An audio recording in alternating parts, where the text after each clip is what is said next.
The morning sun burned through the mist that clung to the military training base.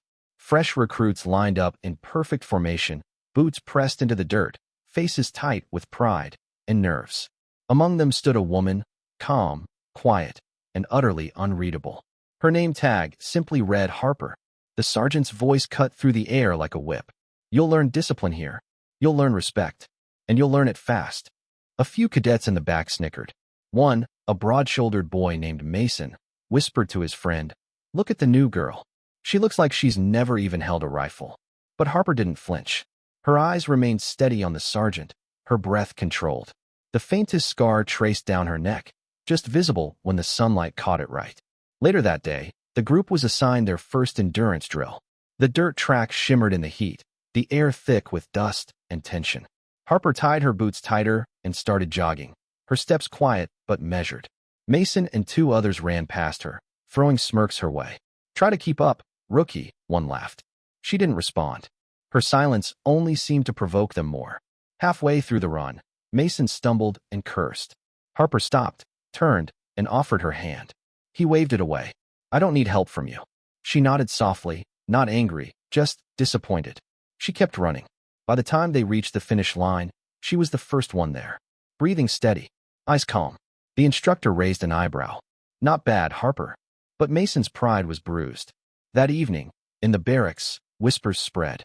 The new girl had beaten everyone. The new girl had shown them up. They didn't know who she really was. That night, when the lights dimmed, Mason and his friends decided to test her. They found her outside near the training field, kneeling quietly, hands clasped, maybe praying, maybe remembering. "Hey, soldier," Mason called out. "You think you're better than us?" She stood slowly, her expression unreadable. "No," she said quietly. "I just do my best." "Then prove it." Another cadet taunted, raising a training rifle. "Let's see how the new girl reacts when she's under pressure." The metal barrel glinted under the floodlight as it rose, pointing directly at her skull. Time slowed. Harper didn't move. Her eyes, deep and haunted, locked onto his. "Put it down," she said calmly.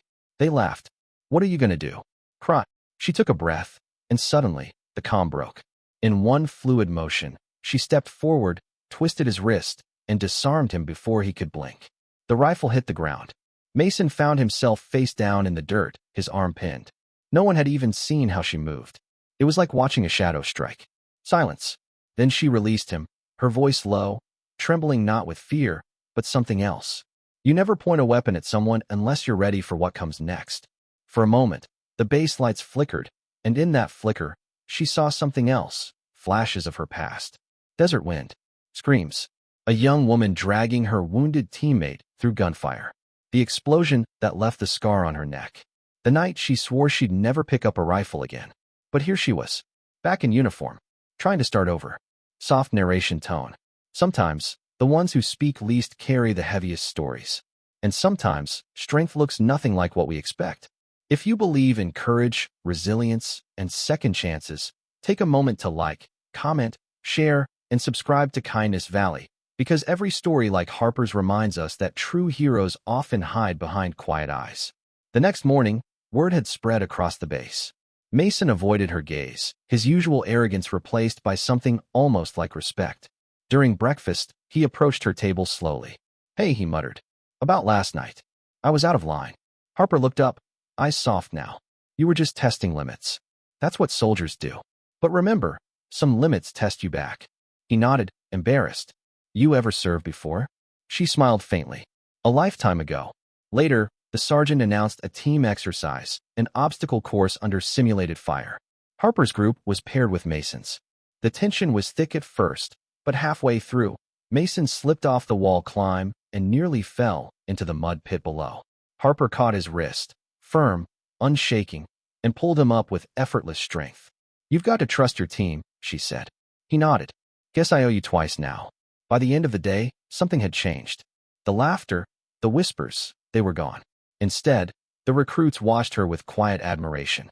Not because she was the new girl, but because she had proven something words couldn't.